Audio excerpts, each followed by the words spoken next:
नमस्कार दोस्तों, स्वागत है आपका राजू पी के स्टडी में। आज महत्वपूर्ण जितने भी अनुच्छेद है जो किसी भी एग्जाम में बार बार पूछता है उसको हम आज आप लोगों के सामने रखेंगे। थोड़ा सा अनुच्छेद के बारे में आपको बता दे रहा हूँ शुरू में। तो जब संविधान बना था तो उसमें मूल संविधान में 395 अनुच्छेद थे। 395 अनुच्छेद थे, लेकिन अब कितने हो गए हैं? तो अब हो गए हैं 450 प्लस हो गए हैं, यानी 450 से अधिक हो गए हैं। तो चलिए सबसे पहले देखेंगे भाग एक में 1 से 4 तक राज्य और संघ के बारे में बताया गया है। ठीक है, तो अनुच्छेद 1 में दिया गया है भारत राज्यों का संघ है। भारत राज्यों का संघ है। राज्यों का संघ है। अनुच्छेद 1 में बताया गया है कि भारत राज्यों का संघ है। अनुच्छेद 2 में बताया गया है क्षेत्र निर्माण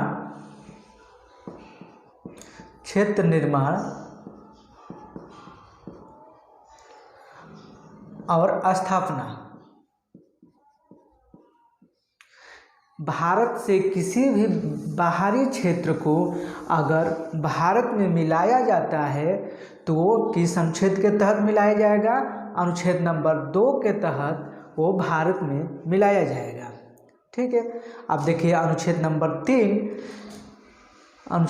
3 ये कहता है, इसमें होता है क्षेत्र निर्माण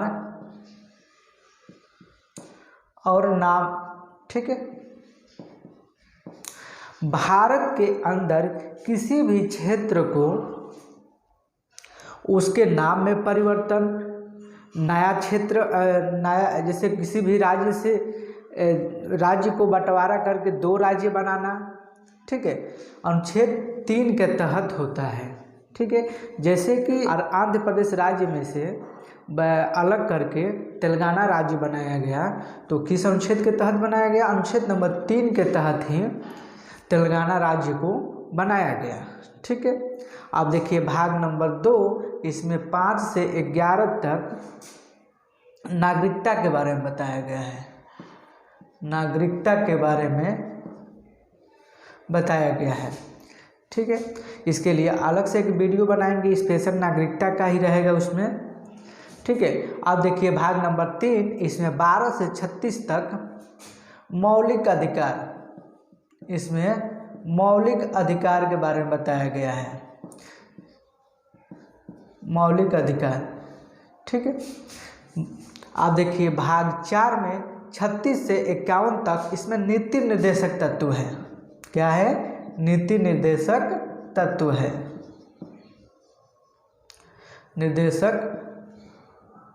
निर्देशक तत्व है।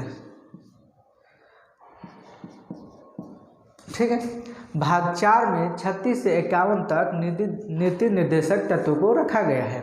आप देखिए भाग 4 में 51A में दिया गया है, इसमें 51 में 1976 में 42वां संविधान संशोधन करके इसमें मौलिक कर्तव्य को जोड़ा गया है।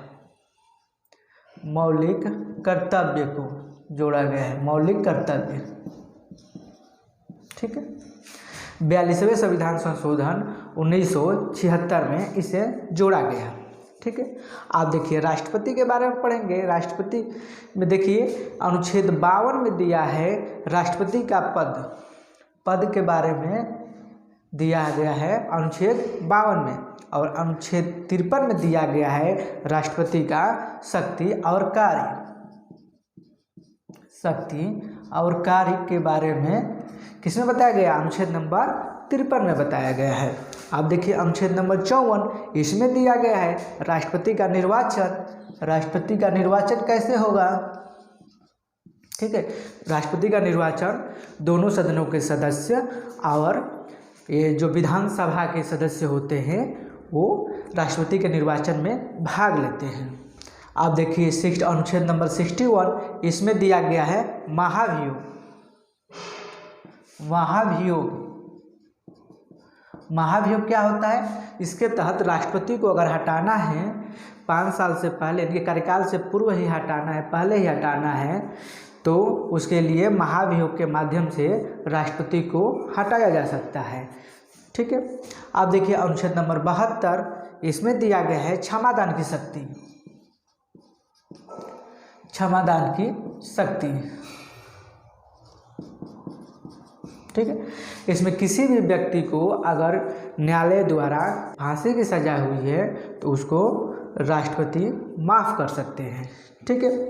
अब देखिए अनुच्छेद नंबर 85, इसमें दिया गया है लोकसभा का विघटन।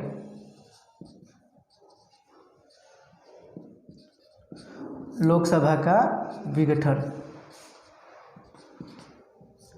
लोकसभा का विघटन इसमें अनुच्छेद 85 नंबर में दिया गया है। इसके बाद देखिए अनुच्छेद 123, इसमें अध्यादेश दिया गया है।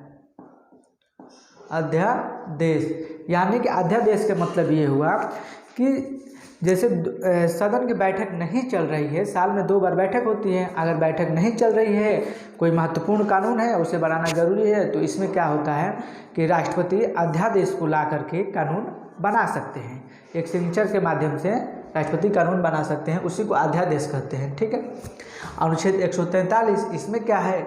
सुप्रीम कोर्ट से सलाह ले सकते हैं राष्ट्रपति।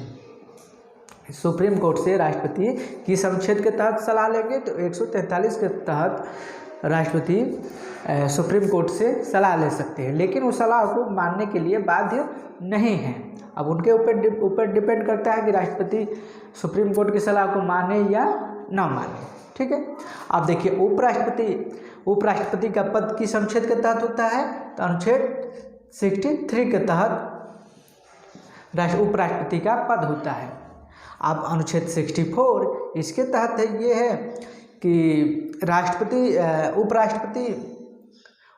उपराष्ट्रपति सभापति करते हैं, कार्य करते हैं, सभापति के रूप में कार्य करते हैं। ठीक मिलता है। उपराष्ट्रपति को उपराष्ट्रपति के रूप में वेतन नहीं मिलता है, उपराष्ट्रपति को सभापति के रूप में जो कार्य करते हैं उसी का वेतन मिलता है। ठीक है।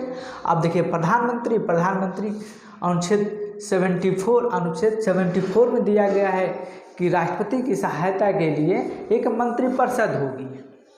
ठीक है। तो मंत्रिपरिषद किस अनुच्छेद के तहत दिया गया है? 74 के तहत दिया गया है,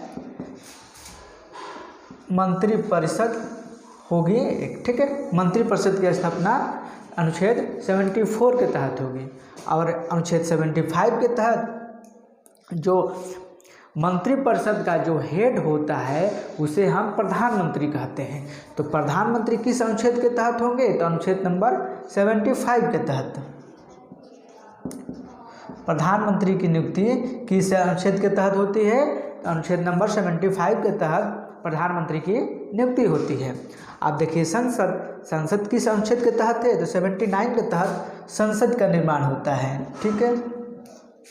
संसद की स्थापना 79 के तहत होती है। ठीक है। संसद के बारे में बताया गया है अनुच्छेद 79 में। अनुच्छेद 80 में देखिए संसद के कितने अंग हैं? संसद के 3 अंग हैं, राष्ट्रपति, राज्यसभा और लोकसभा। ये तीनों मिल करके संसद का निर्माण करते हैं। ठीक है। आप देखिए राज्यसभा को उच्च सदन कहते हैं और लोकसभा को निम्न सदन कहते हैं। तो राज्यसभा को क्या कहते हैं? उच्च सदन। तो उस सदन को पहले रख देंगे, यानी कि अनुच्छेद 80 में दिया गया है राज्यसभा के बारे में बताया गया है।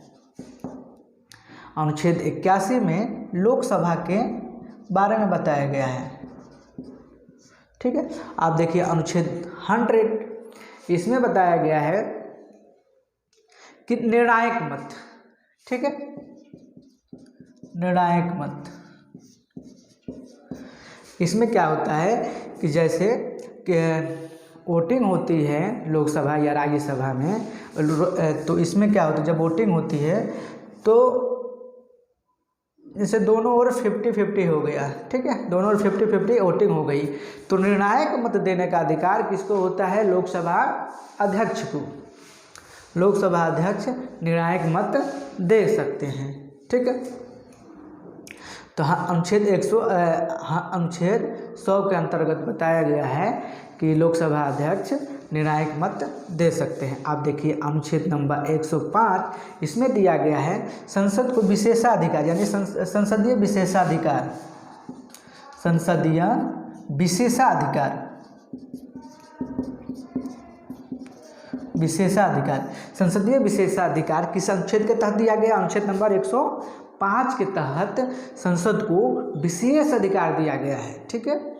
आप देखिए अनुच्छेद नंबर 108, इसमें क्या होता है? संयुक्त अधिवेशन, संयुक्त अधिवेशन,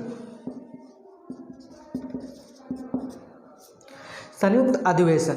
इसमें क्या होता है कि जैसे कोई भी बिल पास करना है संसद में, तो क्या होता है कि जब बिल पास नहीं हो पाता है तो राष्ट्रपति क्या करते हैं? संयुक्त अधिवेशन बुलाते हैं। संयुक्त अधिवेशन में राज्यसभा और लोकसभा दोनों को एक साथ बैठाते हैं और उसमें बिल पास कराते हैं।